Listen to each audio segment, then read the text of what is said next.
In all this Cuban business, there is one man stands out on the horizon of my memory, like Mars at the perihelion.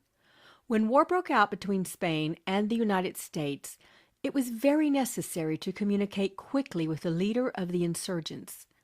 Garcia was somewhere in the mountain fastnesses of Cuba, no one knew where. No mail nor telegraph could reach him. The president must secure his cooperation, and quickly. What to do? Someone said to the president, "There is a fellow by the name of Rowan will find Garcia for you, if anybody can." Rowan was sent for and given a letter to be delivered to Garcia.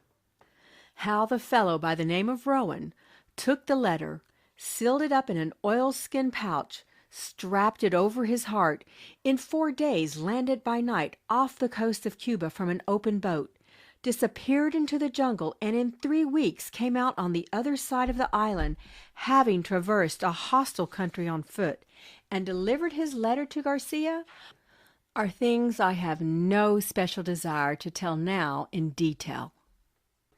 The point that I wish to make is this. McKinley gave Rowan a letter to be delivered to Garcia. Rowan took the letter and did not ask, "Where is he at?" By the Eternal! There is a man whose form should be cast in deathless bronze and the statue placed in every college of the land.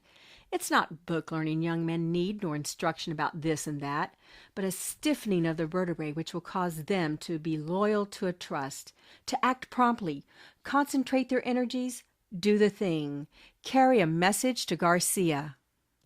General Garcia is dead now, but there are other Garcias. No man has endeavored to carry out an enterprise where many hands were needed, but has been well nigh appalled at times by the imbecility of the average man, the inability or the unwillingness to concentrate on a thing and do it. Slipshod assistance, foolish inattention, dowdy indifference, and half-hearted work seem the rule, and no man succeeds unless by hook or crook or threat he forces or bribes other men to assist him, or mayhap God in his goodness performs a miracle and sends him an angel of light for an assistant. You, reader, put this matter to a test. You're now sitting in your office, 6 clerks are within call. Summon any one and make this request. Please look in the encyclopedia and make a brief memorandum for me concerning the life of Correggio.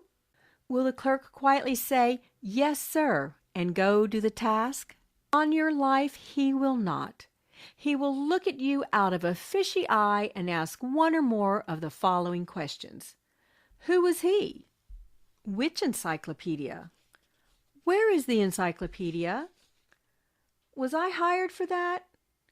Don't you mean Bismarck? What's the matter with Charlie doing it? Is he dead? Is there any hurry? Shan't I bring you the book and let you look it up yourself? What do you want to know for? And I will lay you 10 to 1 that after you have answered the questions and explained how to find the information and why you want it, the clerk will go off and get one of the other clerks to help him try to find Garcia, and then come back and tell you there is no such man.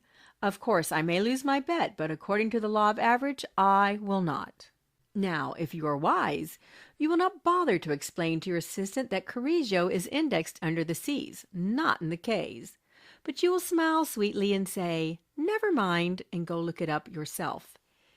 And this incapacity for independent action, this moral stupidity, this infirmity of the will, this unwillingness to cheerfully catch hold and lift, these are the things that put pure socialism so far into the future. If men will not act for themselves, what will they do when the benefit of their effort is for all? A first mate with a knotted club seems necessary, and the dread of getting the bounce Saturday night holds many a worker to his place. Advertise for a stenographer, and 9 out of 10 who apply can neither spell nor punctuate, and do not think it necessary to. Can such a one write a letter to Garcia? "You see that bookkeeper?" said the foreman to me in a large factory. "Yes, what about him?" "Well, he's a fine accountant, But if I'd send him uptown on an errand, he might accomplish the errand all right. And on the other hand, he might stop at 4 saloons on the way, and when he got to Main Street would forget what he'd been sent for. Can such a man be entrusted to carry a message to Garcia? We have recently been hearing much maudlin sympathy expressed for the downtrodden denizens of the sweatshop, and the homeless wanderer searching for honest employment, and with it all often go many hard words for the men in power.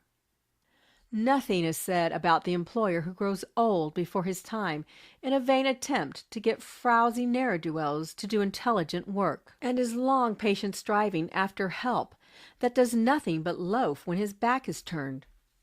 In every store and factory there is a constant weeding out process going on. The employer is constantly sending away help that have shown their incapacity to further the interests of the business, and others are being taken on. No matter how good times are, this sorting continues. Only if times are hard and work is scarce, the sorting is done finer, but out and forever out the incompetent and unworthy go. It is the survival of the fittest. Self-interest prompts every employer to keep the best, those who can carry a message to Garcia.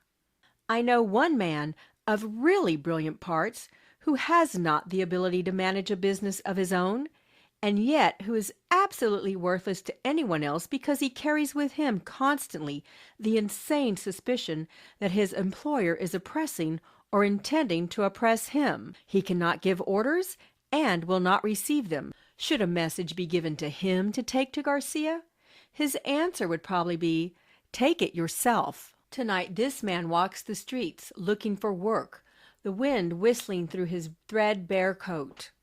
No one who knows him dare employ him, for he is a regular firebrand of discontent. He is impervious to reason, and the only thing that can impress him is the toe of a thick-soled No. 9 boot. Of course, I know that one so morally deformed is no less to be pitied than a physical cripple.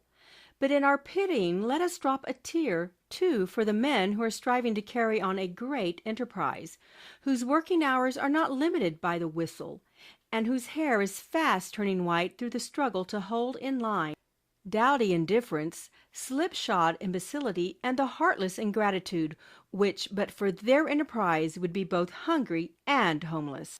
Have I put the matter too strongly? Possibly I have. But when all the world has gone a-slumming, I wish to speak a word of sympathy for the man who succeeds, the man who against great odds has directed the efforts of others, and having succeeded, finds there's nothing in it, nothing but bare board and clothes. I have carried a dinner pail and worked for day's wages, and I have also been an employer of labor, and I know there is something to be said on both sides. There is no excellence per se in poverty, rags are no recommendation, and all employers are not rapacious and high-handed any more than all poor men are virtuous. My heart goes out to the man who does his work when the boss is away, as well as when he is at home, and the man who, when given a letter from Garcia, quietly takes the missive without asking any idiotic questions, and with no lurking intention of chucking it into the nearest sewer or of doing aught what else but deliver it, never gets laid off, nor has to go on strike for higher wages. Civilization is one long, anxious search for just such individuals. Anything such a man asks shall be granted. He is wanted in every city, town, and village, in every office, shop, store, and factory.